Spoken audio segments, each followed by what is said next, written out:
Alright, so you probably heard about this already, but just in case you hadn't, M. Night Shyamalan released a whole bunch of information on Twitter last week about his next movie, which, as we all guessed, is going to be Unbreakable 3. And it's weird because I haven't really seen or heard anybody talk about it since. Like, why not? Unbreakable was an awesome movie. It's actually one of my favorite superhero movies. And Split was a pretty decent movie. So you'd think that the next movie in the series would get people fired up to talk about it at the very least. Plus, there's the fact that Shyamalan, intentionally or not, revealed a couple potential plot points and kind of spoiled some things about the upcoming movie on Twitter. So because of all that, I want to break down what he's tweeted out recently, what he's tweeted out in the past leading up to the release of Split, and just sort of go over what we know about the Unbreakable trilogy as a whole to find out what direction we might be going in with this latest movie. Before I do though, I'm just going to warn you guys about spoilers for both Unbreakable and Split, since obviously I'm going to be discussing both of those movies and how they play into the upcoming third movie in the series. So if you don't want any spoilers on either of those movies, now's your chance to watch any of my other videos instead.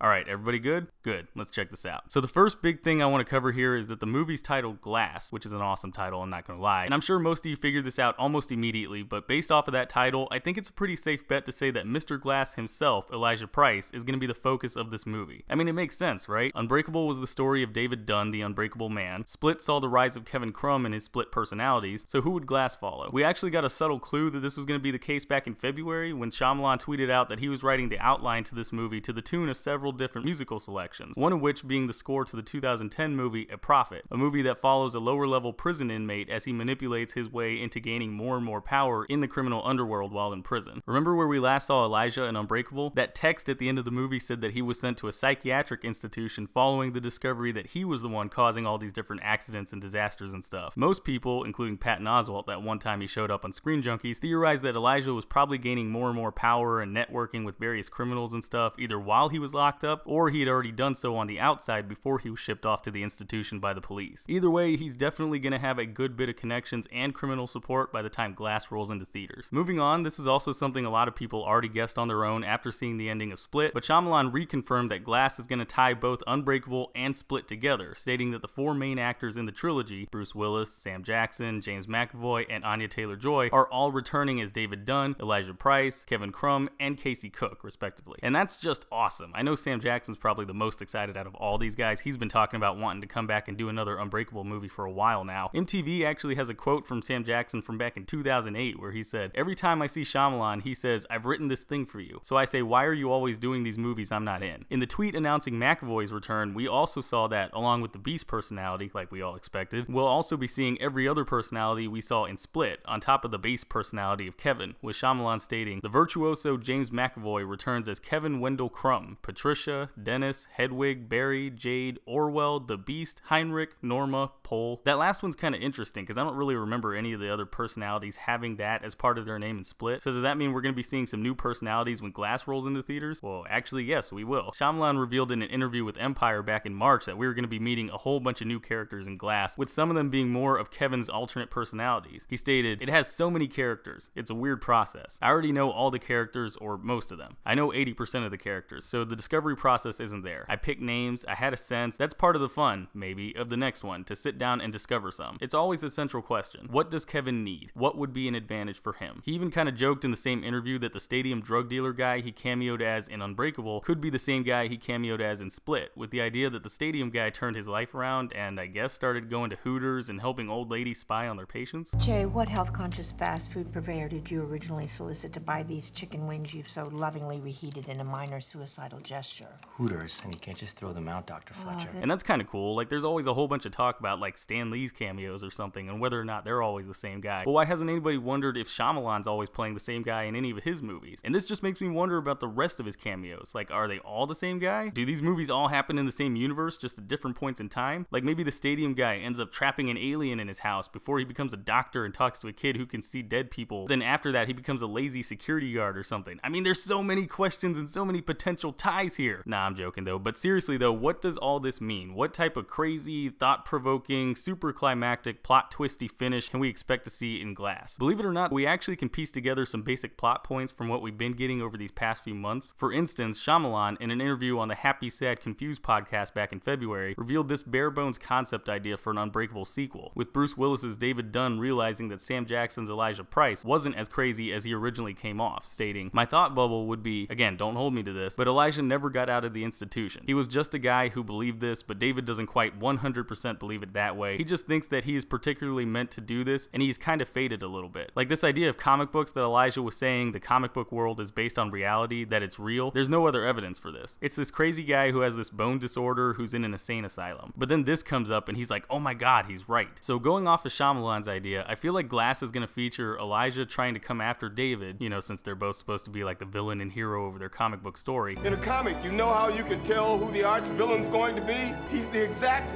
opposite of the hero. And most times they're friends like you and me. By manipulating the Horde. We already know David's going to want to go after the Horde. I mean, he saw the report on TV and Split. It just makes sense that he'd want to go out there and take down this superhuman criminal. But I think part of that means he'll have to visit Elijah in prison and ask him for help with at least tracking down Kevin. Kind of like Anthony Hopkins and Jodie Foster in Silence of the Lambs. But Elijah's going to take whatever information David gives him, plus whatever he can figure out on his own, and twist things so he can push the Horde into breaking him out of prison before manipulating him into fighting David. You know what I mean? Like his plan could be to try to pit those two against each other and have them wipe each other out for some reason. I mean, Sam Jackson said a couple of times that he thinks Elijah would break out of prison somehow, and back in February he mentioned that he feels his character would be frustrated with more and more of these superpowered people popping up. He spoke to Entertainment Weekly about the possibility of an Unbreakable sequel, stating, "People talk to me about that movie all the time. Knight's still around, Bruce is still around, I'm still around, and I'd love to break out of the asylum." Then in an interview with Collider back in February, Jackson stated, "I think he's an adequate foe for what Bruce's Unbreakable character is in terms of him being sort of Unbreakable too in that way. And me having found now, fuck, that would be two people that Elijah would look at and go, why are they so this and I'm so this on this end of the spectrum? It's just a matter of breaking my ass out of wherever that mental institution was they had me locked up, and let's get it on. Let's see what happens." So what if David comes to see him in jail, hoping that Elijah's still enough of a friend that he'll help David track down Kevin before more people die, and Elijah gives him either false info or just enough info to where these two superhumans meet and fight each other. Because David's way older than Kevin is, he'd probably lose, but that wouldn't matter. The Horde acts like they're unique. Like all throughout the movie, Kevin's different personalities give off this impression that they think there's nobody else like them in the world. So the idea that there are other superpowered people in the world and actually having to fight one of those people would probably confuse and frustrate him, at least to the point where it'd be easy for Elijah to manipulate him. Plus, we already know from Split that the Horde considers broken people more evolved. The broken are the more evolved.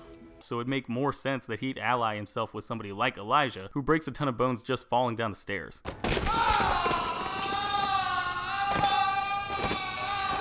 That would suck. Anyways, based on what we've seen, part of the movie will probably be about David trying to take down both the Horde and Elijah. Judging from this tweet, David might even die, or at least come close to it. Either way, I feel like there's more here than just what Shyamalan's tweeting at us so far. There's no way Elijah's motive is just going to turn out to be, I just want to kill my arch enemy. I mean, he did help guide David towards being a superhero, so there has to be something else going on here. Speaking of, this movie's going to end the Unbreakable trilogy, so it has to answer some big questions. Like, what made David so special that Elijah had to meet him? You can see in the background towards the end of Unbreakable, there are other special unbreakable people in the world. So what's so important about David? What's so important about this one guy that Elijah had to go out of his way to go meet him? Either way, I guess we'll have to wait and see what M. Night decides to give us when Glass premieres in theaters on January 18th, 2019. Alright guys, so those are my thoughts on Glass and what we might see when the movie comes out. If you agree with me on any of these points or you have your own thoughts you want to put out there, go ahead and let me know in the comments below. And with that, I will see you guys next time.